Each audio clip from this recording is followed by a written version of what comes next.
Okay, let's begin and continue.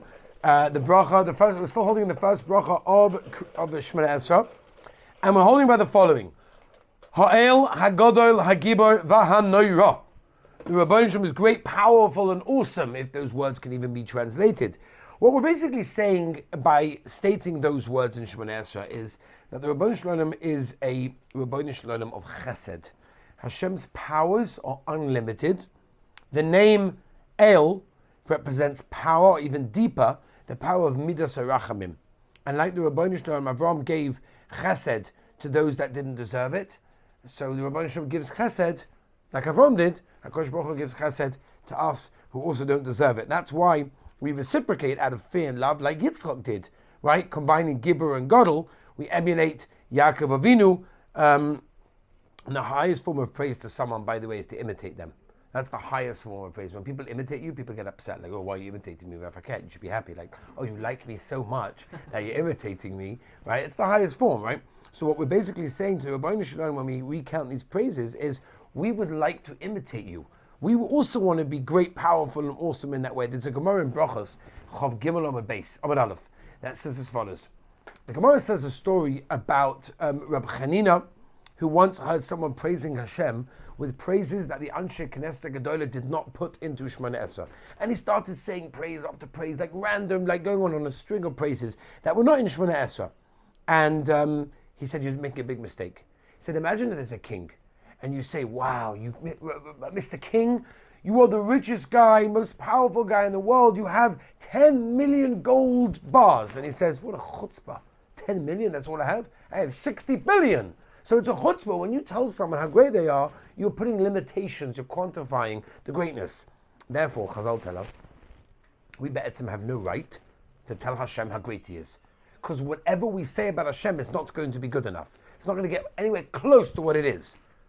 But we have the Anshe Knesset Gedolah. They gave us the text and the script for Shemonei Esrei. That's why we have to follow the exact text. El Elyon. Next few words. Supreme God. The word Elyon means HaKadosh Baruch Hu is so exalted. He's way beyond our comprehension. Even the greatest Malach angel cannot comprehend Him. The Siach Yitzchak brings down that we understand Hashem on such a low, physical, superficial level. And the more we learn about Him, the more far we realize He is. The Michtav Eliyahu of Tesla brings down, he says, imagine if you have an army with the greatest soldiers, heavily armed with everything they possibly need. They've got tanks, they've got guns, they've got greatest commanders, everything's great. And they get attacked from above by a jet, plowing them down with missiles and bombs. The war's over, right? Because the jet is armed on a much higher level with a much higher advantage. The Rebbeinu Shalom's mightiness is on a class of its own, beyond any of our comprehension.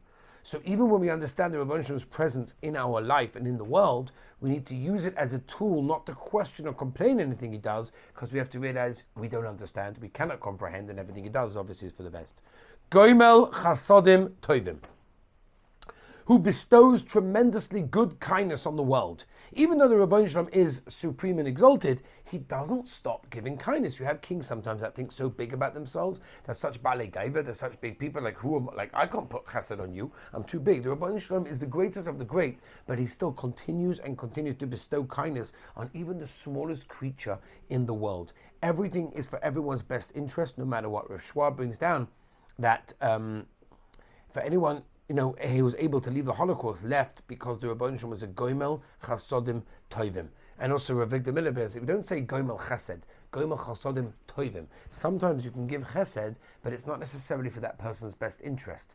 The Rebbeinu Shalom not only gives us chesed in our lives, but He also gives us the right, good chesed that is ultimately good. V'koinei hakol, who owns everything. The Rebbeinu Shalom is the owner of everything. Every single day in our lives, we are the reciprocant of the greatest benefits that the Rebbeinu Shalom gives us. From the moment we awake until the moment we go to sleep, there is nothing that we can ever give Hashem. We are total slave to Him. V'zoicha chazdei avos. We once again remember the kindness of our forefathers, Avram, Yitzchak, and Yaakov. We remember the schusim, the merits of Avram, Yitzchak, and Yaakov. We have tremendous schus from our avos, which is a reason why we receive so many of the things in our own lives. The Maral brings down that even if our behavior sometimes blocks the schusim that we should receive, if a person davens properly and he uses and evokes the merits of our forefathers, he can get tremendous, tremendous things, even if he doesn't really deserve all of those things. And we're saying, Rabbeinu Shalom, we are the children of Avram, Yitzchak, and Yaakov. V'zoiche chasdei avos. The Rabbeinu Shalom constantly remembers the kindness of our forefathers, and therefore we're asking for that merit in return over there. Or maybe God live name who brings the redemption to the children's children. That means, of course, us. That means that, all that difficulty serves as a purpose, a real purpose for the final Geula. Rav Shua points out that this is in present tense because the Geula doesn't happen all at once. It's an ongoing process which will eventually bring Mashiach. The world right now makes it hard to get close to Hashem, which is why we need Mashiach. It brings the Gilui Shechina. We're able to get closer to the Rabbeinu Shalom, and therefore we can see that any difficulty that we ever go through serves a purpose to get closer and closer to the final Geula, which is a preparation for the Geula Shlema. As Hashem will continue tomorrow, B'siyata D'Shmaya.